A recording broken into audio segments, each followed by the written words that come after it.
Welcome back, everybody, to the Card Chatter with Refractor Jones and Bobbles and Ball Cards. Hope you all had a wonderful weekend out there and hope everyone is doing well. Gonna have a little Monday chatter here, just kind of like a little roundabout, round the horn type deal. Um, Thank you to anyone who has been able to donate, if so, to Mason's mission. I'll throw the image up with the QR code to the Venmo again. Remember, this money is going to help a great cause. Mason has formed this nonprofit foundation to try to collect money to help other youth that struggle through childhood pediatric cancer or families in need that deal with that as well. So every little bit helps, and it's going definitely to a great cause. Again, if you're not able to pitch anything in, there's a free way. Just hit the subscribe button, and me and Refractor Jones will definitely do our part to pitch in on your behalf as just a little, thank you for supporting us, and thank you for supporting Mason, and it's absolutely free. So Yep. you know, Well, free to them, but not us. well, yeah, I mean, again, this, just if you hit it, that signifies to us, hey, we're keeping an eye on everything, um, Yep. and it just tells us that, hey, somebody did it, and we will donate on your behalf. So, how are you doing this morning, sir? I'm wonderful. Playing with refractors. I'm great. Yeah. So there's been a lot of chatter out there here over the past few days. Um, Both new and vet companies out in the obviously the always loving grading world of the trading card industry. Oh, you mean Um, the ever growing grading space? you know, I, I'm gonna be honest with you. I don't even know how many we have now. I That's literally that's do not know how many I know. grading companies there are. That's sick. That's absolutely sick because the last time that this happened was the 90s. Yeah, I mean, we had a good 15 to 20 companies, and it was crazy. I couldn't keep track with the three letters. and in fairness to some, there's some companies out there that like never even get talked about. I know there was a company at the National, ISA. They were handed out some free slabs and stuff at the National, but you don't even hear anybody really talk about or mention them in comments or anything. It seems to be Mhm. mostly newer companies or ones that have, you know, a following or folks speaking on them. Those are the ones that usually you hear about. But I mean, there's actually still a lot out there that kind of came onto the scene and maybe have dipped. I mean, HGA, look, they were the hot topic for a little bit, and you don't really hear much about them anymore. Um, there's let's see, Pure Graded X was one of them that had a little limelight for a minute. Um, I can't even remember the one, the name's on the tip of my tongue, but they look like an iPhone, basically, Royal Gray. I Uh, can't remember what it is now. I think there's a retro something. I don't know. Retro grading, right? Yeah, I think this is like Or Royal Grading or something like that. I or can't remember. There's so regular. many of them, See, you can't keep up with it, right? yeah, But we have some new players in the game. Obviously, Tag made an announcement, done some videos and everything. They were out at Burbank. you're So it. they've came onto the scene. And then we have a new club. And I have to give them some credit. I thought about it. I think they're the first ones that did not use acronym. They actually are calling themselves Arena Club, and so it's not Mm. like ACG for Arena Club grading or anything like that. The slab actually says Arena Club on it with their logo, so that was kind of interesting because Hmm. normally it's acronym based, but um, for those that don't know, It's a they re came onto the scene. it's a rebranded company. It is a rebranded company. They bought out one of the other grading companies that are fairly new, so to speak, into the marketplace, which was TGT. They've been now rebranded over to the Arena Club. This is headed by entrepreneur Brian Lee as well as Derek Jeter. They do have some big influencers involved across the YouTube verse, as well as like I seen DJ Ski was involved, and some Instagram folks are involved. So they're making a strong push How with an army of how does that people make behind them. how does What's that that? make you feel? I said, how does that make you feel? Does that make you feel like you want to go grade with them because you got influencers pushing, or So I think you have to come at it from two different angles here, and I want to be open minded on both. I think they're trying to be different but the same all in one. I think everybody is trying to find an avenue to make them stand out, to find an element of, people talk about all the time. The hobby needs to grow. The hobby needs to advance itself. The hobby needs to evolve, right? And I completely understand that, but it almost seems like Mhm. we get recycled ideas sometimes, and it's like person A comes up with something, person B is like, "Oh, that's a good idea, but I can make it a little bit better." Person C then says, "Well, what if we add this to it?" And it's like recycled, ideas that the next guy thinks they can do a little bit better. What I think would be great is if the companies that we know and trust started evolving and made themselves, a little bit further advanced, maybe, so to speak. Because every time we have this new stuff, it's literally hearing comments or whatever on YouTube or in a video or a post or a podcast, whatever. And then, oh, you hear this idea, and then you hear that idea, and then they try to jumble it all together. But we don't know anything about the people that's actually doing this. Just because I could sit here and go Mhm. read articles all day and be like, well, I heard four people say this, I heard six people say this, three people said this, and I'm going to take all of this and I'm going to build a company. I may not know what the hell I'm doing. I just am hearing other people and taking their ideas and trying to mush it all together. I've had an idea for like the hobby slash graded cards for a long time, but I'm not one to sit here and say I know how to implement it. I have great idea. I just don't know how to put it into action. Um, Well, you do know that I've been wanting to open up a grading company. this has nothing to do with grading the cards itself. I'll tell you Well, right now. neither I've neither does admitted this. neither does mine either. Oh, well, what are we doing? Let's go for it. Well, I mean, I've always felt that there has to be a space for entry level grading. And if you're going to do any type of grading in the market, you got to get people used to the whole process of grading. So at entry level, those price points need to be low enough to let people do their so-called gambling, so they understand what they're doing. These $22 to $200 grading fees is basically gambling. And I mean, I know our hobby is basically portrayed on the backbone of gambling, but I mean, we want people to stay in the game for the long term. You don't want them to run away. That in my opinion, there really needs to be a grading company just for kids.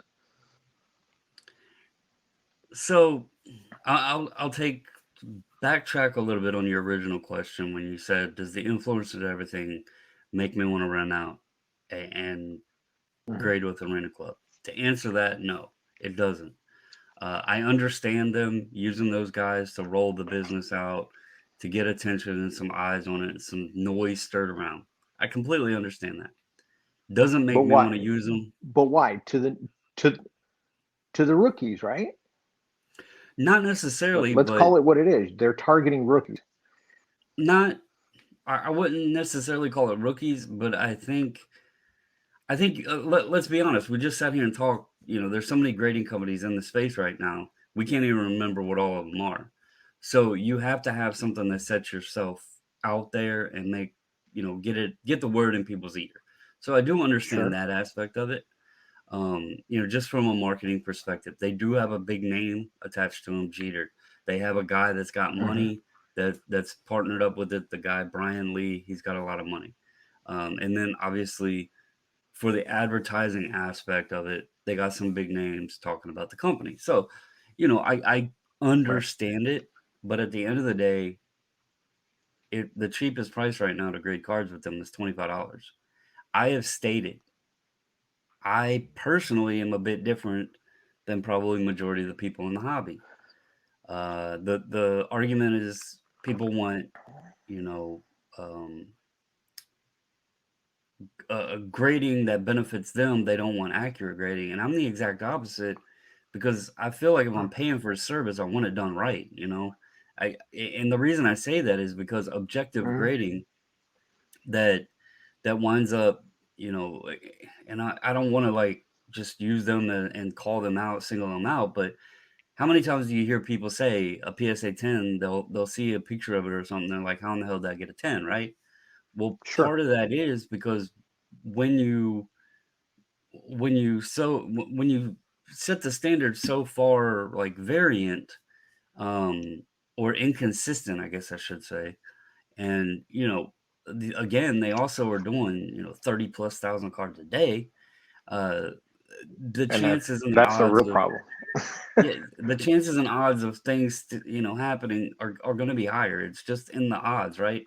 The more you do, the more Hmm. chance you got for something to happen. So, I personally, you know, I started using SGC, and let's go back to the entry level thing now, because that's why I wanted to backtrack first to answer your initial question. As far as the topic on the entry level, I I understand where you're coming from. But let's also be honest, part of the reason that many of these companies got to 18, 20-month backlogs was because they were at $6 to $8.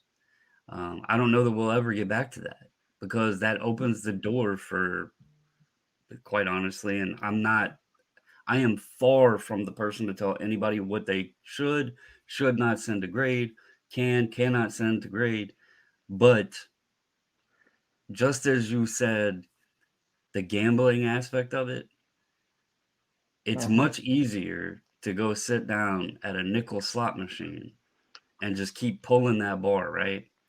Than it is Yep. to go to that high roller room and put money in there and keep pulling that bar, right? It gets costly. So people are taking higher risks on the gambling side when it's cheaper. And they'll Hmm. send anything because, well, what if it gets a 10? What if I can make $4 on it? And that's where the backlogs Yep. come in. So I kind of see both sides to it. Personally, I do wish there was a cheaper option because I play small ball. I still remember my first order. I had some Juan Soto's in there, Juan Soto tops rookies and Chrome rookies. But I paid like 10 to 12 bucks for the cards raw. Paid $8 to get them graded. Was into the cards for $23, right? And Hmm. I had 15 of them in the order. And so I still have several in my collection. I didn't get rid of all of them, but the ones I sold, I was making 70 to 100 bucks on. That's a great return when you're at $23. All in. That's Sure. buying the card raw plus paying the grading fee. Right. Today, But the that grading fee was costs too then. much. This is Yeah, now. right. And Yeah. I've looked at that because I'm like, at the time, even at $15, that card was nearly 2 times what the cost to grade it was. In order for me to be at a Hmm. 2x on cost to grade, even with SGC at $23 or going over to PSA at, using them as an example now at $22 or even go down to CSG where they're at $15. you're now looking at a $30 raw card or a $44 to $46 raw card. And you don't necessarily have to do that formula, but to the reason I like to look at it in that form is, let's be honest, not every card is a 10. You don't pop the No, 10, likelihood your card is then worth raw. So you've then bought a right. raw card, sent it in, paid extra to get it graded to only have raw value. It takes away a Mhm. lot of the interest to even send stuff in, because if you get a 9, you just wasted money on a grading fee. Yep. But So, here's the catch. No card is perfect. So it basically comes down to eye appeal and basic magnification. Otherwise, every card has a flaw.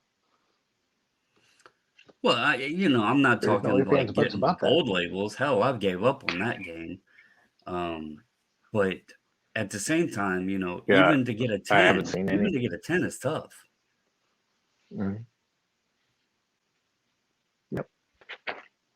So, what where do you think, and we'll just go without tossing into the pit another company, where do you think the companies should or will, you can use however you want, where should they or where will they, do you see them settling into their price points? I I'm just going to speak on PSA. I think PSA will be at 15. I think they'll do bulk at 13, and they're going to have to come up with something for the set registry, meaning they need to track it somehow. I don't know how, but they need to figure something out for us set registry people that are doing bigger sets. Maybe do those at 11 bucks a card, always with no expected turnaround time. They come when they come. When we're processed and we're able to get them out to you, we get them out to you. But it's 11 bucks a card. I'd be okay with it if it's going for my set registry. What do I really care? So here's something that I'm like curious about with PSA. You mentioned the set registry, and I know there's folks out there that have been dying to get their registry cards, or stuff they have stacked up that fit a registry. I wonder if they couldn't, they do the quarterly specials or something like that, but I wonder if they couldn't do like a rolling, like each month they pick certain specifics, like 1970s top sets, or these are our set Mhm. registry sets for this month. Next month is 60s, But and not just that's what do they all used to. That's what they used 1960s, to do. but well, yeah, I'm saying like specific sets, or I know they did like a Jordan special, do like Right. player specific things. And you could even toss in there, all right, we're gonna do Jordan, Griffey, Gretzky this month, right? Um, Mhm. but what really has me curious is it seems like they're being cautious, or playing how much can we get for the maximum dollar amount, because this newest, Right. for those that don't know, PSA just rolled out their open bulk back up at $22 a card. Max declared value of $199. People are saying, oh, well, they're not too strict on that. Personally, I don't want to play that game because I don't want to send, you know, 10 cards in that push the limit at 300, 325 or something like that, and wind up getting, and thinking that I only need, $220 in my bank account or whatever. And I'm not sending any anyway. This is just hypothetical and how my brain would work. But, if I sent 10 cards and they were $350 cards, and I know in my bank I need to have at least $220 allocated for these cards, and then they call me back and like, sir, you got to pay us, $300 or what have you, I wouldn't be too happy about that because Yeah, I that's not how I like to play with my bank accounts. I want to know what's coming out of there, right? So I don't think I would test the waters sure. there. So 199 declared value, $22 a card. Now, the reason why I say it's not making much sense to me is they have another facility now. Before this other facility, Yep. they had months they were cranking out what 100,000 cards. That's 50 like Hmm. 50,000 cards a day. Now, even if they did 6 days a week, we'll add in, we'll say 24 days, 100,000 cards. You know, that's a lot of cards to grade in a month, and that was just with the one facility. If they, let's say the other facility is only a third of that capacity, and they could do 100,000 out of one, doesn't that put them up to like 130-ish thousand cards a month? And they only brought the price down to 22 bucks. And the turnaround, mind you, Right. is Well, like, go ahead. they're trying to suck blood. They're trying to suck every piece of juice they can out of that rock. They're gonna keep trying and trying until they feel the resistance of us saying, "Hey, we're just not going to do it." I know this is something we discussed. The majority of the population is on the East Coast, so it would make sense that Jersey office would be swamped, right? I don't even know how I they're mean, that doing that that. makes sense to me. Yeah, I would think like east of the Mississippi is going to Jersey, west of the Mississippi is going to Cali. But then you have this monster facility, I You, guess, in Cali that you would need to make sure is, stacked and packed. So I don't really know how they do it, how yeah, they're going to do it. yeah. I also You you know what's so funny? What's so funny about that is that under the old regime, I remember I proposed that and I tried to get that pushed. I was like, you need to open up other facilities and other locations and do regional grading. Divide the country all up, and wherever your base is located of home, according to whatever is the closest facility, that's where you send your product to.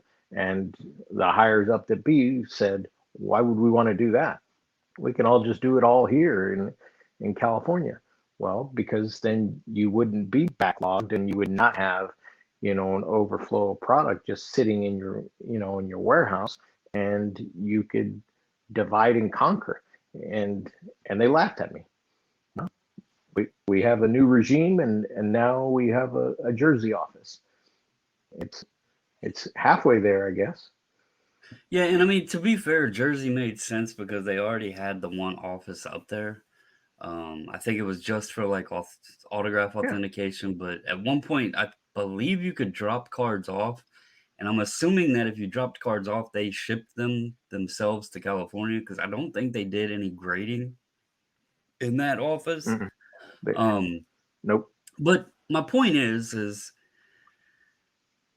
turnaround time was, I think it's like 90 days or something like that. It might even been more than that. It might have been like 6 months. And my thought is, if you can do 130,000 cards, hypothetically, 130,000 cards a month between both facilities, 6 months, that's 780,000 cards, and now again, that's only the one option. Are they going to get 800,000 cards immediately? That's a like a Right. crazy That's what I'm question to saying. You're think, but would anticipating they get a lot of action. 800,000 cards And immediately? yeah, no, So not in this market. I I know there was, I don't know exact numbers, but I heard the $18 special in July was receptive very well.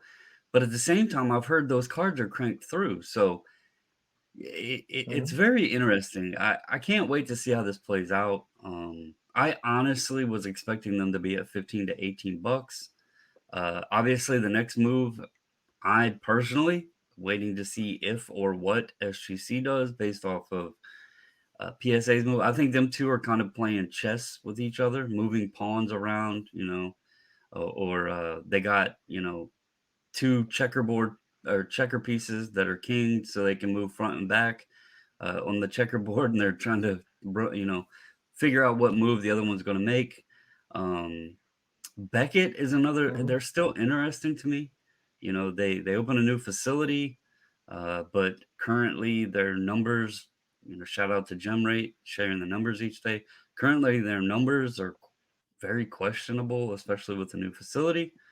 CSG over the past 3 days, their sports side has looked a little weird. Now, I heard something that I can't confirm one way or the other, and I don't know if it affects the numbers one way or the other. But I was told the way they process their stuff on the back end and post grading, they actually share staff between CGC and CSG. So I don't know if it's like 1 week they do majority CGC, like if they split the staff 80-20. And so like 1 week, 80% is focusing on CGC, the other, the next week, 80% on CSG. I don't know exactly how that is, but I heard they share the staff on the back end. But like across the past 3 days, they've only done like 2,600 cards in the sports side, the CSG side. So that's kind of interesting. They're also the cheapest option So at so 15 what you're bulk. saying, you're right. So you're saying they don't have enough graders. They what? I didn't catch what you said. You're saying they don't have enough graders then. No, no, no, I no, no. said I said It's you not don't the feel that they don't greater have enough side. graders, or No, they're not no, no, or they're no. not getting or they're not getting enough product coming in. No, no, so it's not the grading, it's after grading. It's the post grading, Oh, like the oh, encapsulation gotcha. team, the shipping team. Okay, gotcha. I heard they're sharing duties between the two sides, slabbing the cards up and doing the shipping stuff. The graders I heard are Yeah. still separate. It's just the post side of the process they're kind of sharing. And I don't know if that's affecting anything at all. Maybe it is just a demand thing. I don't know for sure. It's one that's been very interesting because, again, they're the cheapest option. They have a very nice slab. They just lowered their bulk to where you only need 25 cards, where it used to be 50 cards. So that's one to keep an eye on because they had a lot of momentum rolling on the train tracks, and all of a sudden it's looked a little weird over the past Hmm. several days. So maybe it's nothing to be alarmed of, but something to keep an eye on. And then you have the new guys that we just touched on. Obviously, the Arena Club. Don't know much about it yet. Tag rolled their stuff out. They did the Burbank thing. Apparently, they're taking like early adopter submissions. I'm hearing. I did a video on it. There's been some mixed comments, but I have been hearing people talk about them. Uh, I guess it's mostly because of computer grading and the report card. Hmm. From what I'm gathering, Yes. that's what most Do people you are do interested you in. remember do you remember what I told you about being CTA? Did you do any kind of research on CTA? I looked at some of their stuff. I don't know, it's an older company, and sometimes it's hard to find a lot of information on the older companies. The report card, Hmm. obviously it's not digital. It was just a card that came with it. Um, Right. I don't know But what they it were they entailed. were the first. They were the Yeah, but they were the first artificial intelligence supposedly on the market. That's how they built their brand when they first So started, and I everybody laughed at them. I'll say this, okay? And again, I come from a lot of manufacturing background. I worked in manufacturing for probably half my life. Um, I don't I don't hate the idea of computer. I don't want to call it AI because that gets a little tacky, ticky tack on what that entails. But as far as a computer scanning grade program, I could see it to a certain extent.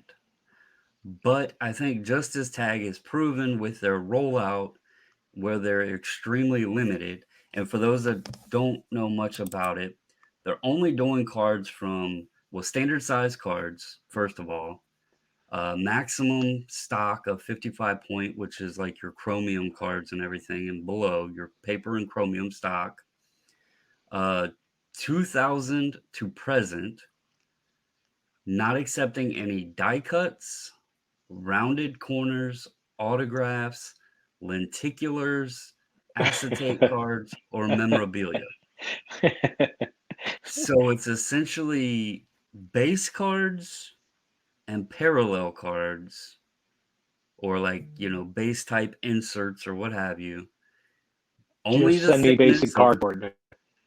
yeah, yeah, it's very, very, very limited. Now, I don't know if this will get into opening up things once they start rolling. I don't know. But it makes sense to me because I've always wondered, like, how do you teach this? There's so many different patterns to a die cut, that sort of thing. How do you teach a computer to know this particular card is supposed to have that cut out of it and this particular card isn't? Like, you would have to legit go through every single card for every single set and program the machine to recognize the detail and the centering and everything else for every single card. Good luck. That's where, right, exactly. And that has been like, there's people that have argued with me, oh no, it can be done, it can be done, it can be done. This would fix everything. And I'm just like,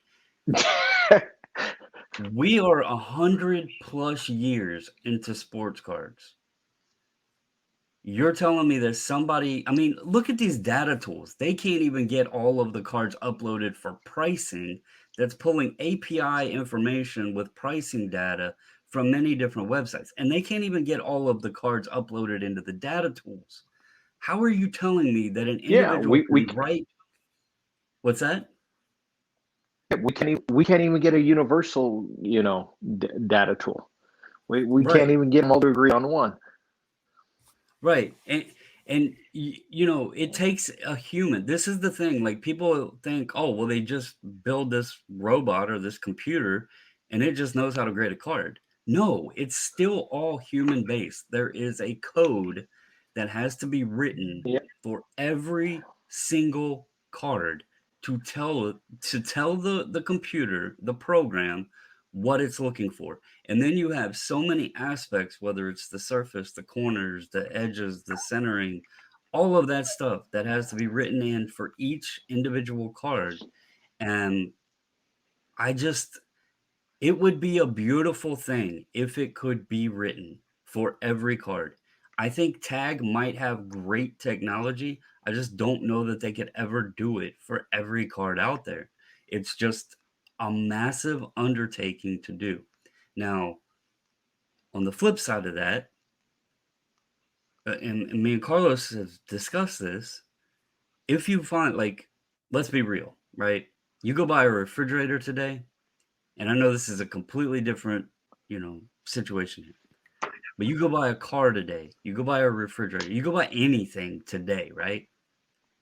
And it's not going to last like it used to. The saying goes, they don't make it like they used to.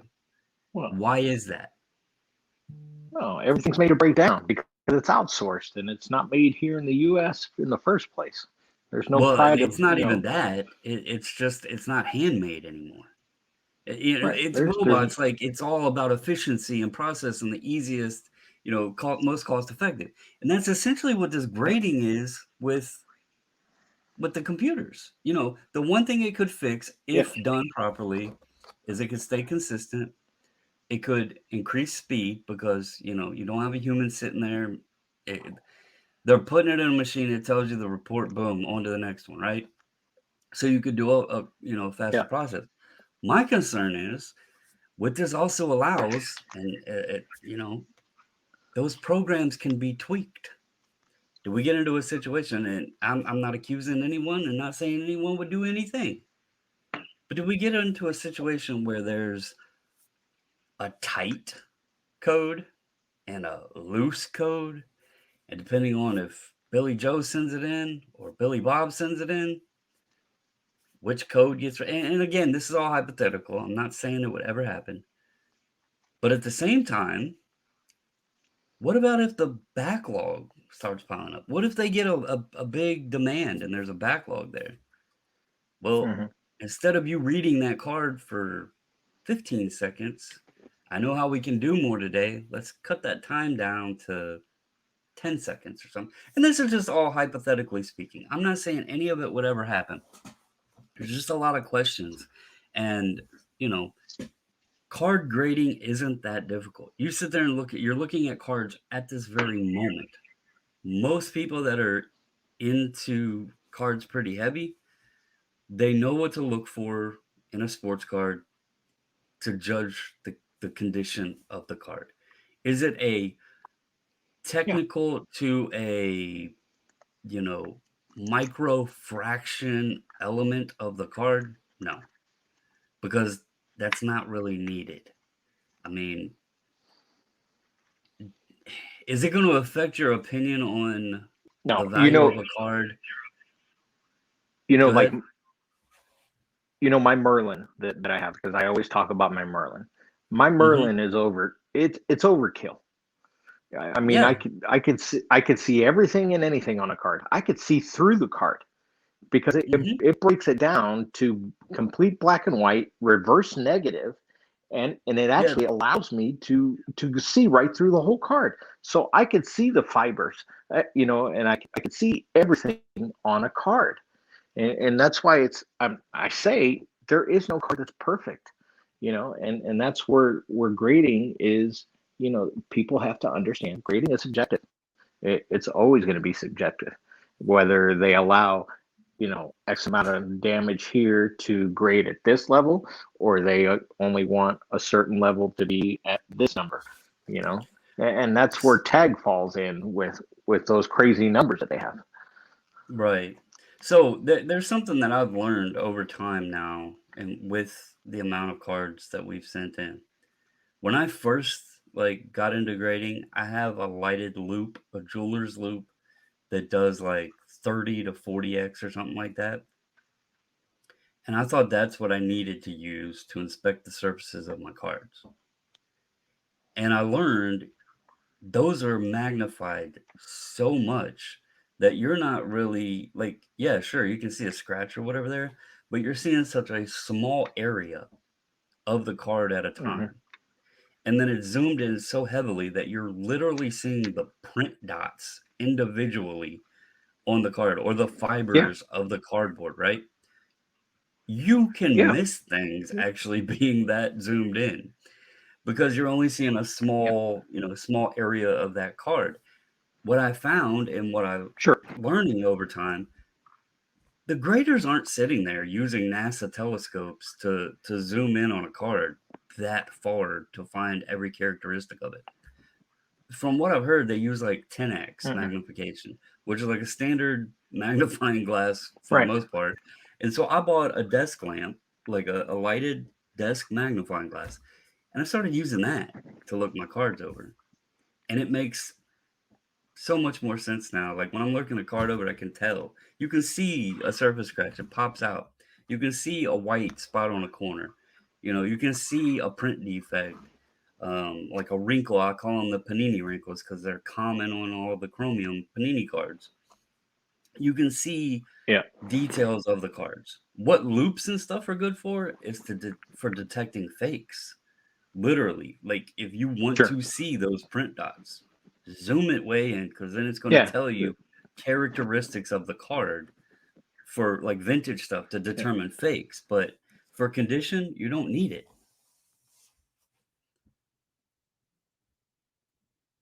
So you're exactly right. The Merlin is likely overkill with the amount that it can go It in. But Yeah, it really is, but it's fantastic. We got to get you one because as soon as you use the darn thing, you're just going to swear by it, and you're going to go, man, I can magnify everything here to 15 times. Doesn't matter how big the card is or how small the card is. I'm going to be able to yeah, see every single little flaw on that card. And of course, I'm not getting paid nothing by Merlin. You can go on eBay and you can go buy these, this thing, but it is a yeah, I've looked at fantastic them on tool. there. And I'm telling you, I see, yeah, I see everything and anything on them. They're heavy. It's a big machine, but and they're not light. So that's something you need to go pick up. So keep that in mind if you're ever looking to get one. But I've looked it at them on eBay. I'll tell you, it is such a useful tool to. I don't know that I'll need it though. To be honest, and I'm being honest, like it might help some people, but I could sit here and I would be willing to put it to the test that I could sit here and pre-screen cards, write down my grades, send them in, and be pretty dang close to accurate on all of it. And I have pre-screened cards Mhm. for people before in the group submission. There's one key to me pre-screening cards though, and I was going to allude to this earlier when I was going to joke with you, but you said you thought about starting a grading company. I've told SGC straight up, it's like I could never be a grader because people that want these you know relaxed grades to go in their benefit, I would be the guy that they would always say, this guy woke up in a bad mood today. Because when I pre-screen a card, I am very, very strict on, what I see. And it's just like perfect example, my video when I pointed out the Kobe with tag, my eye spotted that card was off centered. If I was the grader, that would not be a gem mint card. Never. Never on Monday through Yeah, Sunday and but according whatever the eighth day of the but week is. It according wouldn't. yeah, yeah, but according to their standards, it is. Well, that's where question marks lie because they don't have their standards posted. So me looking at the card and in my personal opinion, it wouldn't be a 10. To their standards, okay, maybe, but I didn't know what their standards were, so but that Mhm. just, goes to show I can spot things like that. Um, and I'll tell you, like when I pre-screen got people's cards, they always ask me, I want a 9 or better. And what I'll do is I have a notebook. When I look at their cards, I write the card down and then I'll write everything I see about it. And then what I feel like it would likely grade. And then anything Mhm. I'm confident is a 9 or better, set those aside. Ones that I put, this might be an 8, this might be an 8.5. I'll go over my notes with them and say, hey, I seen this, this, and this on these. It's up to you. This is my opinion. And then I'll let them make the final judgment of whether or not they want to send them in. Nobody has ever Right. gotten a card back below a 9 if I told them that it would get a 9 or better.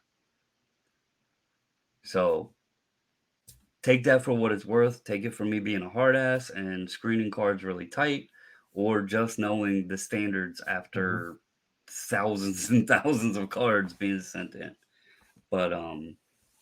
anyway, See, I, I got bored. I got completely bored doing it that way though. So that's why I ended up looking for another avenue to try to do this. So I said, you know what, let me just bring something in that is comparable or not better than what they're using to grade cards, and let me see what I can do with it. And I've had fun with it. More than anything, I've had fun because it, right. I really get to see the in and outs of a card. You know, I've had guys send me cards to where they're like, hey, PSA just hit me with a 5 on this. Can you look at it for me? Sure, you know, I'll take a look, and then when I give them the little zip drive that shows, 20 plus images of that card and what actually happened to that card and what's flawed on it, and they see that and they go, oh, hey, you know what? Maybe that grade was, worthy that they gave me. But There again, are you don't know times until you get when it under magnification. there are some cards that are very questionable though. Like JD just sent one the order before last, and it was a PSA 6. And you could look through the slab, Mm, and obviously it's tough looking through the plastic to tell anything. But you could, excuse me, you could tell the card was in good shape. You couldn't notice anything like out of that stood out. And so he asked me if I would crack it for him. And as soon as I cracked it, I got it under the lamp and I started looking at it and I was like, I messaged him. I said, dude, I don't see anything that condones the grade it got. Um, the only thing it had was an SPX, I believe, if I remember correctly, and the way the foil edges, the cut of them, it's not like a very yeah, smooth, like flat cut. Um, right. just because of the Yeah. way the material is and the thickness of the card, but it wasn't a 6, and, that's what I Hmm. told him, I was like, "Dude, this isn't a 6. It's gonna get better than that," and, sure enough, I got a 9, but, it's one of those things.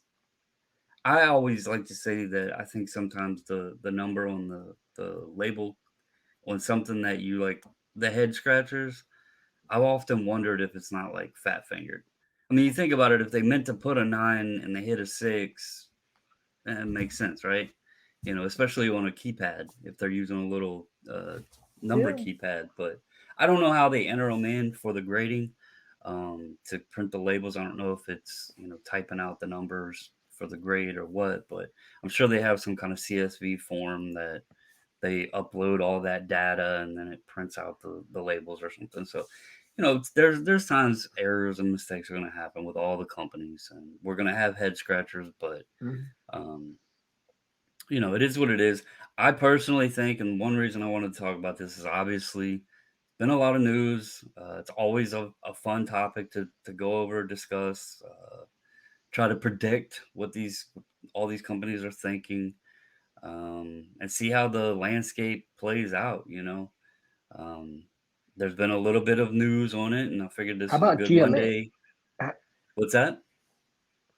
GMA? How about GMA? Yeah, is anything being said about GMA anymore? I know that GMA was not, a preferred grading No, company or anything, I but I know they were doing a ton of low end slabs, yeah.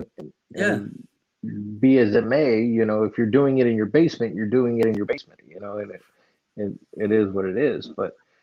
I don't think. But I even believe their prices went up as well, right? Last I knew, I don't really keep up with them because I never have had an interest in using them. Um, Mm. I'm not gonna sit here and say I'm too good to buy their stuff. I actually have slabs in my display case of theirs. I have a Joe Morgan rookie Yep, me and too. a 55 tops Jim Thorpe. They all I needed to know Yeah, is the card was legit. It looked I legit. I honestly, didn't care what the number was on the slab. So, but yeah, I have a couple of their right. slabs. No, I But that's what I'm saying is if there's room for them, there's room for all these that are popping up now. So if all these want to keep popping up, let it be. All we're going to do is reap the rewards if we're smart about how we approach grading in general. Just pull back a little bit, let it fight, let those prices come down. When those prices come down, then you start, subbing. Sub who you want to sub with. Who cares? I mean, I if think you're we're selling, getting sub to with. I think we're getting to this third quarter or fourth quarter, I guess you'd say now, of 2022. I think this is going to be a fun time. You do have some new kids on the block now with the computer stuff. Mhm. You have PSA with a second location and allegedly no backlog. You have Beckett with a new facility and rebranding. You have CSG that's now, you know, plugging along in their space. And then you have SGC that's gained a lot of momentum in the space. So there's a lot of room for a lot of cards to be graded. The Yep. question I have, and we're at the 50-minute mark, so we can start winding down on this episode. The question I have, and I don't know how much you follow of it, because you're in your little zone there playing with your refractors and everything, and you've mentioned before you mainly just do show grading and stuff. So really, the landscape only affects you if you got stuff that you want graded, and likely that's going to be whatever show pricing is. My question is Yep. not whether or not we should have more companies or if there's room for them, so to speak. My question is, now that all these companies have expanded, now we're going to be rolling out with these no backlog potential, PSA 2 location monsters, and Beckett kind of taking a dive on their, demand and everything. I've been really hesitant to say I don't know if the space is going to continue with its popularity as we move forward. There's a lot of people that have been burned over the past couple years. We rolled along in 2020, had everything that was going on that year, and everything started going up. 2021, early on, first quarter 2021, things got crazy out of hand. It slowly started settling down in 2021. It was still really strong. 2022, we've kind of did a balancing act, corrected ourselves, and kind of flatlined a little bit with values and all that. But then you take the other end of the space, and I'm not just talking singles and everything. As someone that loves to rip wax, it's very difficult for me to go out and condone buying any kind of wax anymore. The risk to reward, even on an entertainment factor, I used to condone saying, okay, I can rip this and at least I'll have fun. Uh, the price to admission at Disney World has done gotten pretty dang expensive to go in there and meet Mickey Mouse. So it's Yep. taken a lot of the fun away. And I'm not out of cards because there's other ways for me to approach the hobby outside of ripping wax. But Right. as we alluded to earlier in the conversation, the gambling aspect kind of drives this industry right now. And if the slot machines all went up and people aren't getting the returns, you're not hitting the jackpot every time you open that box, eventually people's going to get tired of that. The grading space is great. They can take on demand now. But I can see 2023 maybe correcting, not necessarily card price wise, but the hobby kind of grooms itself out. Because how many times is people going to just throw money away? You know, I mean, and I don't like bad mouthing wax. It's always been a risk, but when even a blaster now is approaching 50% of what a hobby box used to cost you, that's a pretty, they've almost 2x blasters in a very short Yep. period of time. That's hard to swallow. So, what's your thoughts on that? What is your outlook for 2023? We'll let the rest of 2022 ride out. Let the grading companies decide where they want to settle at. They got a quarter, of the rest of 2022 to settle to roll into 2023. Where do you think let's say by national 2023, where do you think the hobby space will be? Better or worse, or Let's about the say same? we have 20. It'll be better because we're not going to have as many grading companies. You'll see a lot of them fall. Let's say we have 20 out there now. There'll maybe be 10, by then. because the prices are going to come down. They're not going to be able to compete with the big dogs.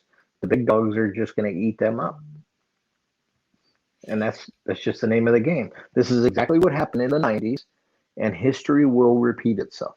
It always does. So I'm There's no not ifs ands buts even about that. I, I'm not even worried about like, and again, I don't want to poo poo on anybody.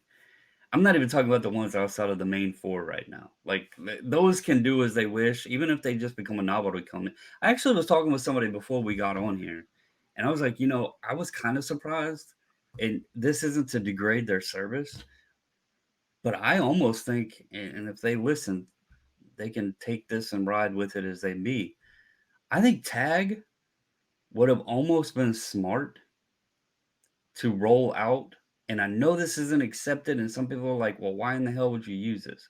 But I think they might have been smart to offer a very cheap, lower end raw card service, a raw card review service. Let people see what that technology is capable of without having to Yeah, risk the 20 plus or whatever dollars it is to get the slab on it. Let people send you right. cards, get a raw card review done. They can then take it to SGC or PSA or CSG or whoever and see how then it's graded there compared to what they said with the computer tech. And then folks might say, these grades are all panning out with what they said. This grading report's telling me what's up with this card. And they might say, all right, next time they use them, instead of paying you to raw card this, go ahead and put that bad boy in a slab for me. Because they'll believe in the Mhm. technology. If they have that much faith in the tech, offer something for the general public at a cheap level to experience that technology At and a have loss some leader, faith in it. What's that? right? So you want to use it as a loss leader. So basically, what you're saying is say, okay, it's a raw card review, and we're going to charge you $7, $8 for a raw card review. That's all it is. If you want to get it in case, it's going to cost you more money, X amount of dollars, Right, whatever. But use it as a loss leader to entice people to bring them into your company and to understand what you're offering. I see what you're right. saying. It Yeah, in theory, it's great because every department store and every manufacturing store, for that matter, even wholesalers, they use loss leaders. Loss leaders are how you bring people through the door. You're going to it's lose on essentially something offering here to sample. make more on that. Yeah, well, it's essentially offering a sample service to say, this is what we have. But let's be real, nobody has put out tech that we have had faith in. Yeah. If they are that confident and I've heard their tech is good. I'm not crapping on what they're doing with the computers. I've heard their tech is good. But give people the opportunity to say, hey, try us out. Use this service at this cheap price. Test us against another company. Send this to SGC, send it to PSA, send it to CSG. See where Yeah. our grade stacks up to, Yeah. to with these companies. And then if people start seeing that, and you could pop it out of that raw card, but have that grade report there, that QR code to reference back to, and send it to another company. And if people see, well, this computer is grading accurate, they might be more Hmm. accepted in the next time. Instead of saying, well, raw card this, they might say, hey, go ahead and slab this bad boy up, let's just do it. But you Yeah. gotta have an introduction to that technology for folks to understand and believe in what it's capable of doing. So I thought that was, and again, I don't know that they would do it. I don't know if people would use That's that true. service, but at least it's something, if somebody like myself said, I'm curious of what this robot really, what the computer's really doing, and just sent in two or three cards just to see what the technology is like, I would feel more comfortable spending $24 for three cards to give me some samples than $22 or whatever they're charging. I don't even know what it is for one card in a slab. That if I don't like it, or in order for me to test and test their grading, I have to crack the slab out and then send it somewhere else and pay another 20 plus dollars. You get what I'm saying? Like this company actually was Yeah. derived by the guy that invented it or came up with the idea of it because he said he was cracking cards out and sending them around to the different companies. Why didn't he just offer a raw card service? I Yeah. mean, show people what they got. That's true. So, but Yeah. anyway, my feeling, I think the hobby's going to level out a little bit. We're going to have some folks taper off. I think um, attention spans, you had 2020, 2021, 2022. I think in 2023 we've had 3 years of roller coasters. I think the ride will start losing some attention spans. I think financially people are going to realize, looking back over the last 3 years, of they had some wins, but they likely had many losses, and the gambling, uh, uh, eventually people wake up and realize that they have an addiction to the gambling or whatever, and they're not going to continue tossing quarters into the slot machine if it's not paying out and they're only getting 10 cents back a spin. So I think we're going to see a bit of a correction in the people that are here to not only just whether you sell cards or what have you, grade cards, collect cards, whatever, versus the ones that are just constantly trying to flip, flip, flip. I think the road and the ride has been a Hmm. bit bumpy, and I think 2023 is going to be an interesting year. So, but anyway, that's all we got for you guys in this episode. Hope you enjoyed it. Thank you for listening. Be sure to like, subscribe, but also the most important part, comment down below and join us in the chatter. Let us know your thoughts, and hope you have a wonderful day.